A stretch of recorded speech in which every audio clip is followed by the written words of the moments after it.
So recently, animes have not been hitting the same.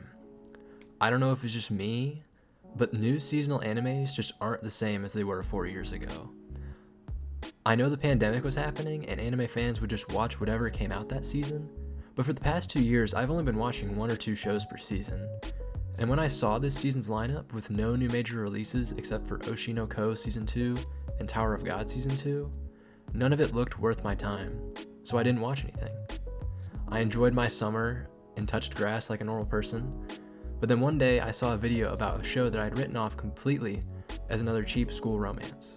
Alya sometimes hides her feelings in Russian. It looked like a good show with interesting dynamics and a cool premise, so I put aside all my previous assumptions and started watching.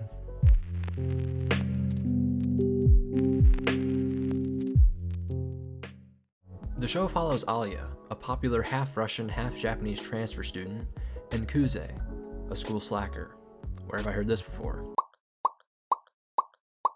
The main gimmick is that Alya thinks Kuze doesn't understand Russian, so she hides her true feelings in Russian, like the title says.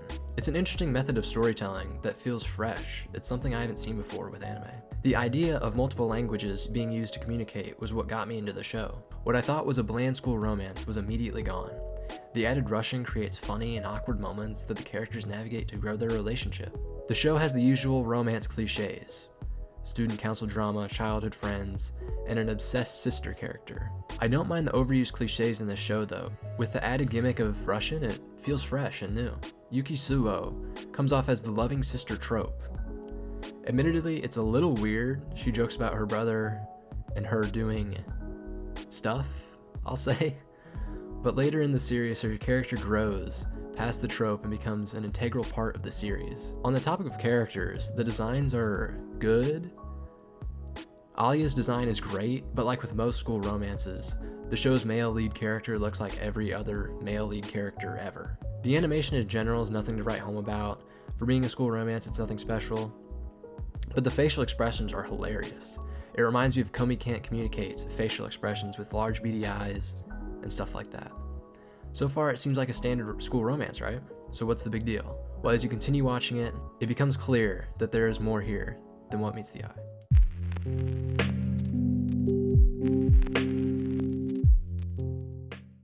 Going past the cute art style and the fun tropes of a high school romance, it becomes clear that there's more to it.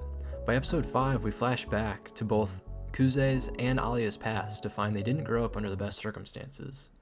This is where Yuki's character really grows from a one-dimensional sister character to a fully fleshed out, almost villain with problems she has to overcome. After we learn of her and Kuze's parents' divorce, it makes us sympathize with her. I don't want to spoil the specifics, but if you're weirded out by Yuki in the first few episodes, just ignore it. Seeing your character change is well worth watching a few uncomfortable scenes. So by episode 5, the show changes from this traditional school romance to a show full of depth, with struggling characters, and on top of that, it shows how the characters use each other to develop and grow. This might be a hot take, but the show, like many others like it, have fan service.